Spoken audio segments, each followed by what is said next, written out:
Okay, so good morning. So I would like to introduce myself. My name is Irish Trizona Similia, a student from Lyceum of Cebu, Barili campus, currently studying with a Bachelor of Secondary Education major in English.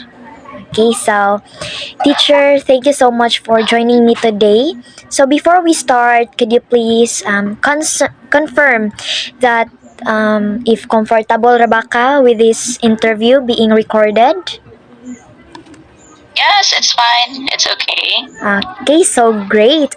To begin, could you please tell me a little bit about yourself and your experience in education? Okay, so thank you so much for this interview. I am actually really privileged to be invited in your interview. And as like you, I am also a teacher, an English teacher, currently working on the field. Before I land the job, I was teaching other nationalities in English, of course. And finally, I decided to join the public school because I think it's still better to share our what we have learned from school to the Filipinos. So as of now, I am working here in the at Pasay in Manila. So luckily, we are on vacation days. So I am still having my vacation right now. And yeah, after Monday, I will have another like seminar to other school. I will be learning another language, though I am an English language teacher. But after few days, I will be learning Chinese, studying Chinese because in our school it's a big school, so we have to teach English, and at the same time, I was selected to be to teach students also Mandarin Chinese. Okay. So, thank you so much. Grabe jud ang mga kaning experience as a teacher. Okay, so okay na ba teacher nga kaning mag-start na ta? Sige, sure, sure. Okay, so in educational philosophy, how do you incorporate your personal values and beliefs into your teaching practice? All right. So I think this question is commonly asked to teachers like us. So for me, I have my personal values or beliefs as a teacher. I think in the job you cannot sustain if you don't have empathy. So you need to be compassionate to the students, of course, because in especially nowadays that you are like we are encouraged to like teach students through subject setting. So unlike before, they are in a different classroom, right? But these days you can see different kinds of students in the class, with different personalities. Not just personality, but they have special needs actually.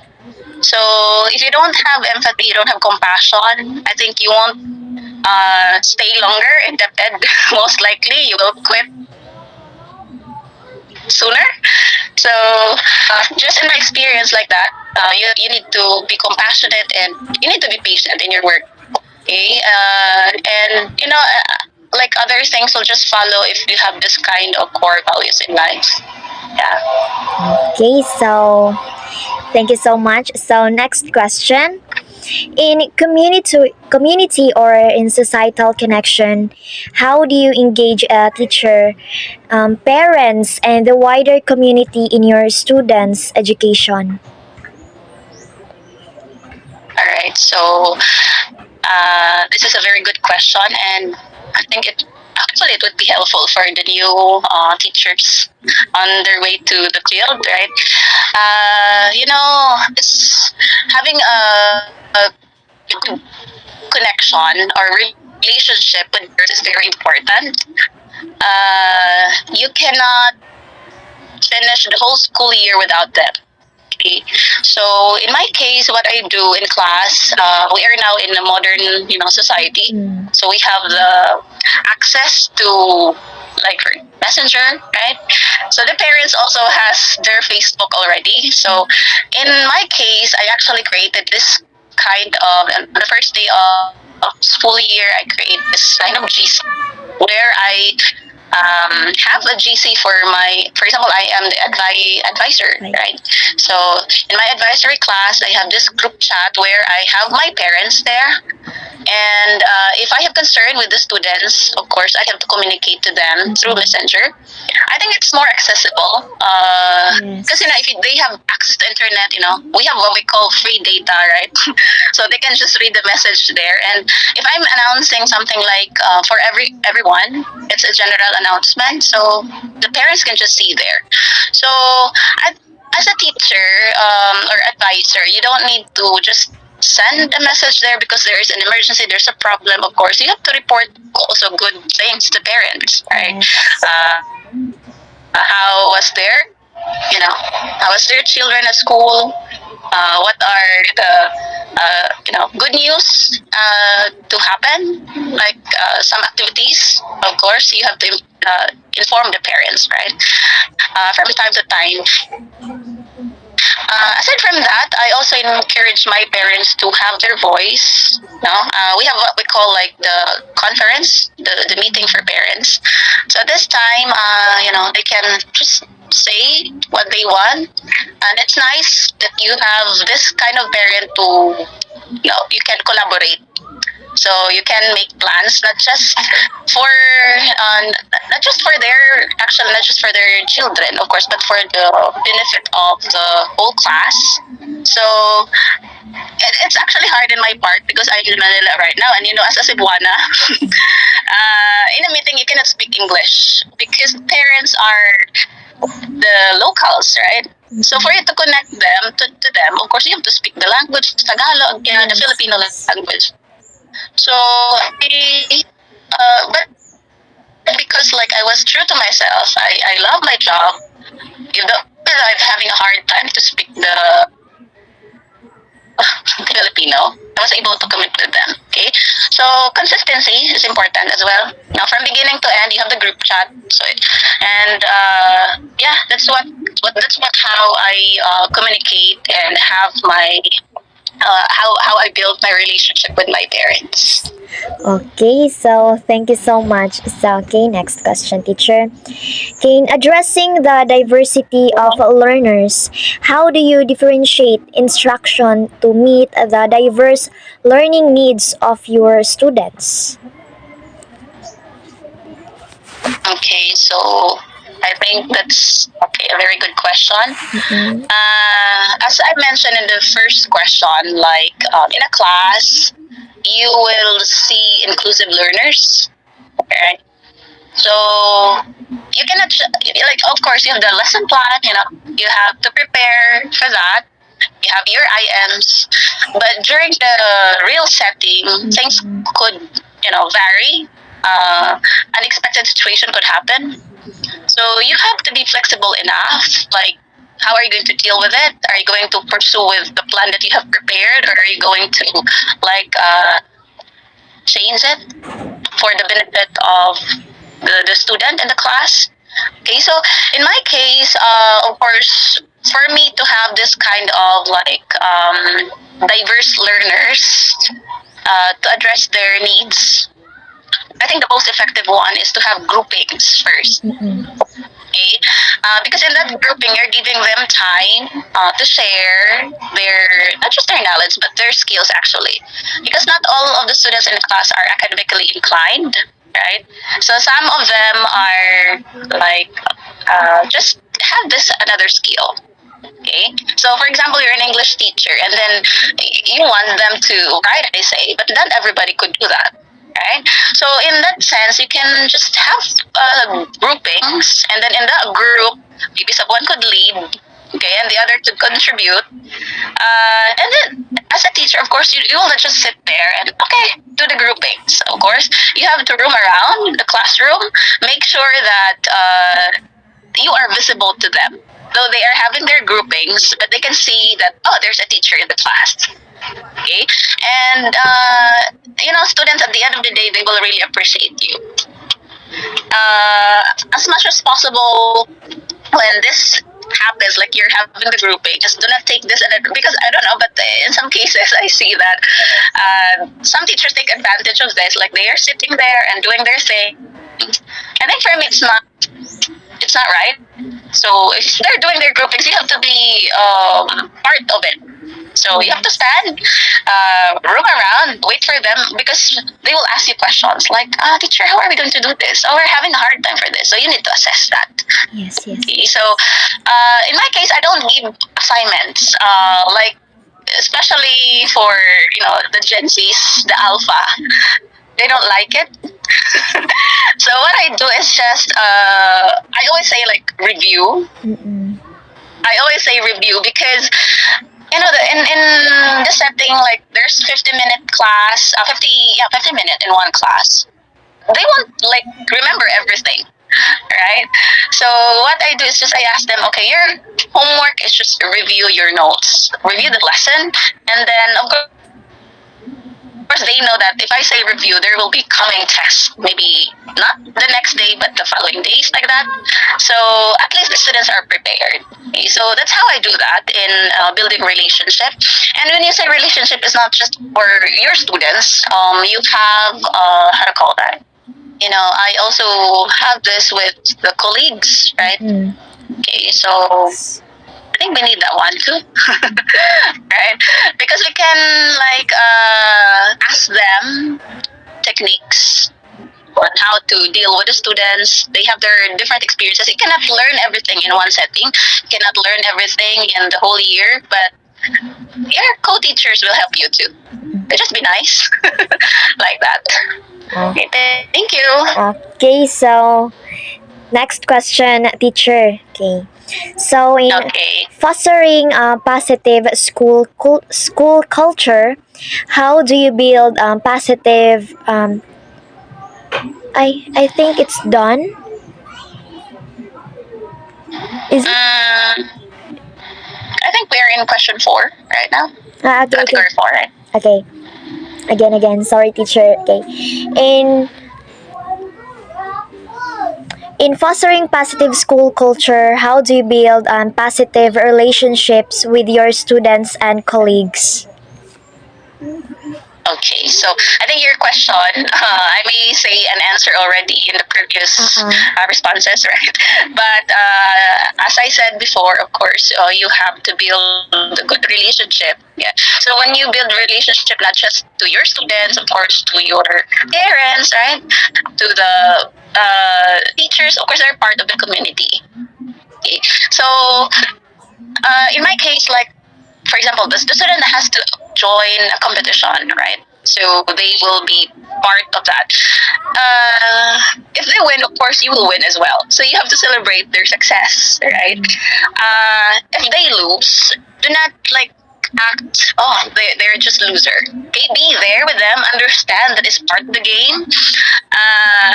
Like, make them feel that they are still lucky that they were chosen to be representative of that.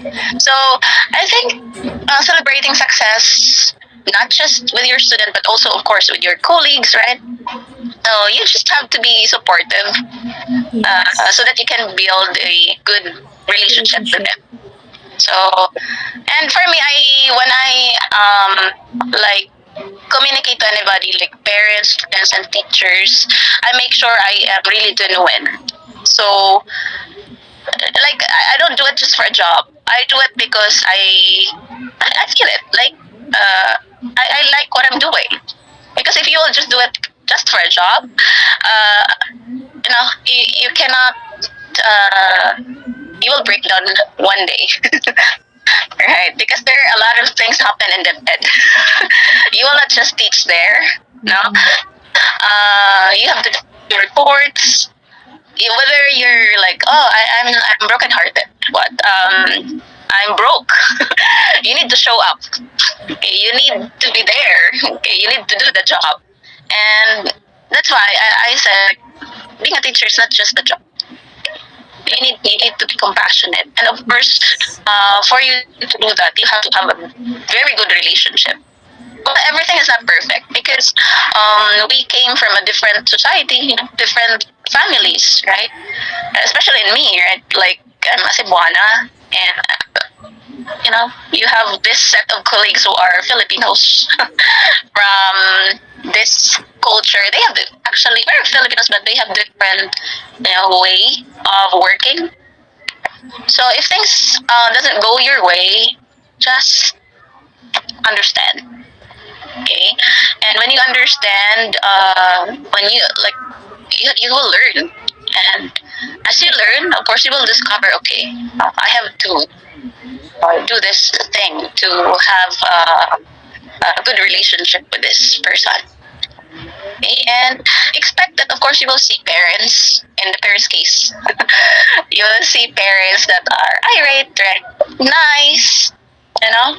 And even if like someone is irate, someone is nice, do not change. Just be fair. Yes. Then like this parent is treating me well. She's giving me something like a reward, you know. And then you treat the other unfairly. It shouldn't be that way. It should be the other way around. I think that's it for that part. Okay. So, last question, teacher. In organizational leadership and professional development, how do you stay current with the latest research and best practices in education? Okay, so when it comes to like best practices or what, I think I'm very lucky. I consider myself lucky because I am assigned in a school wherein considered as the biggest school in say in Pasay. So we have the 7,000 students Wow. in the school. So in a day we have like shiftings because of course the classrooms is not enough, so we have a lot of teachers. In the English department we are actually 27 teachers alone for the junior high school. Wow. So I think we cannot just stay there. Okay, I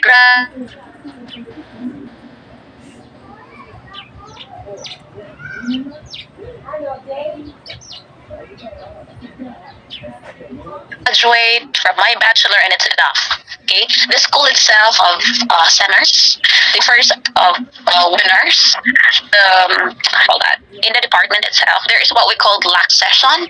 In that LAC session, the master teacher speak. So I'd say that whether I like it or not, I like it actually.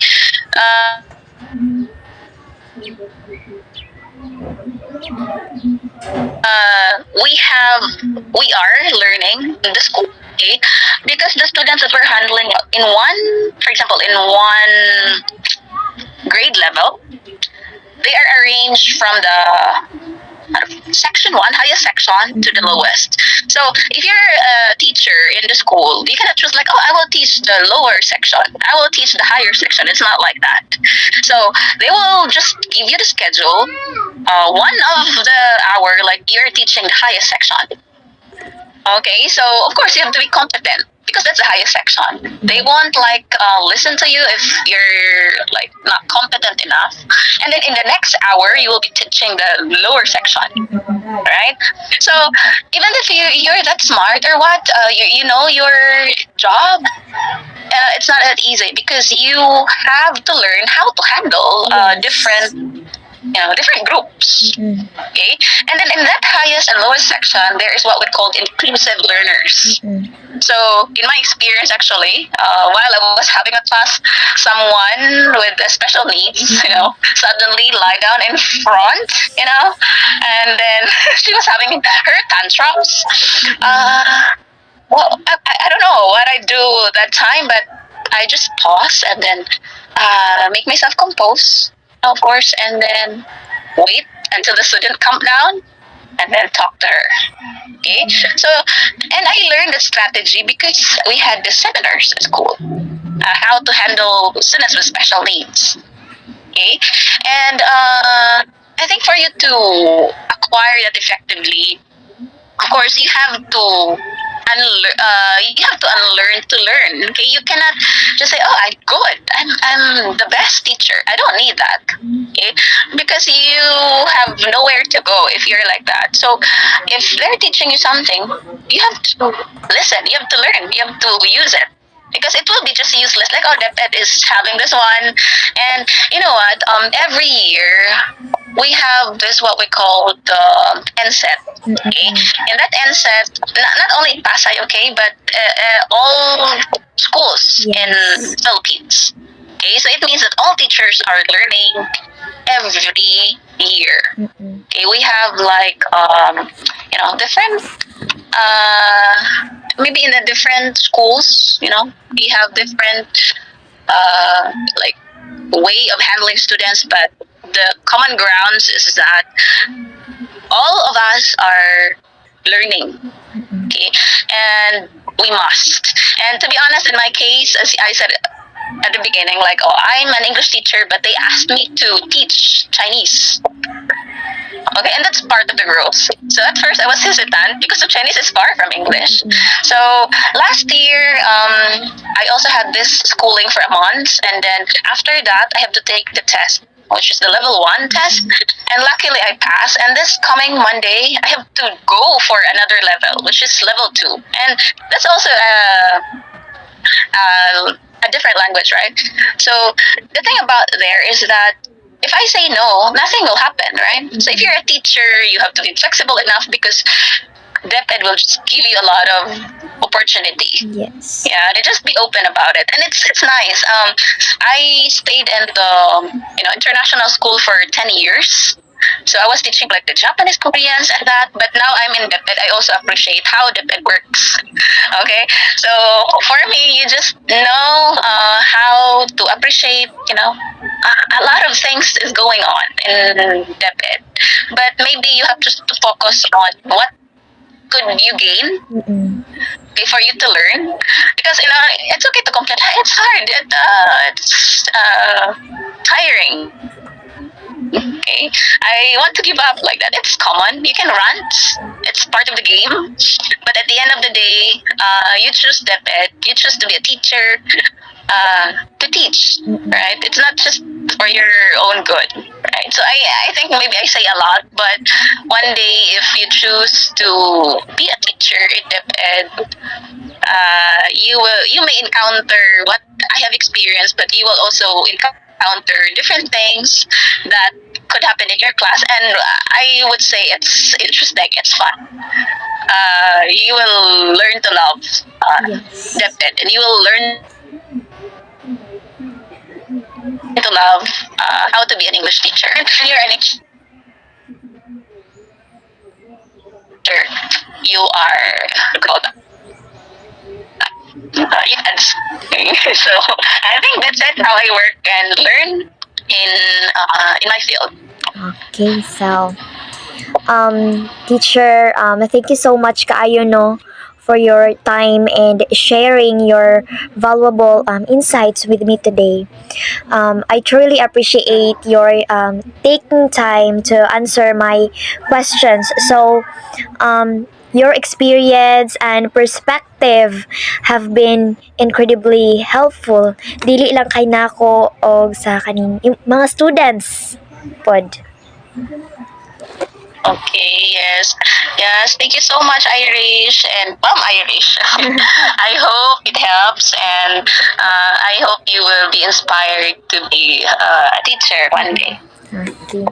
Thank you Okay. kayo, teacher. So, what grade are you now? Grade, Second year. I mean, what year? Sorry. Second year. Okay. Yeah, second Way year. to go. Good luck. Thank you kayo, teacher. Okay. You.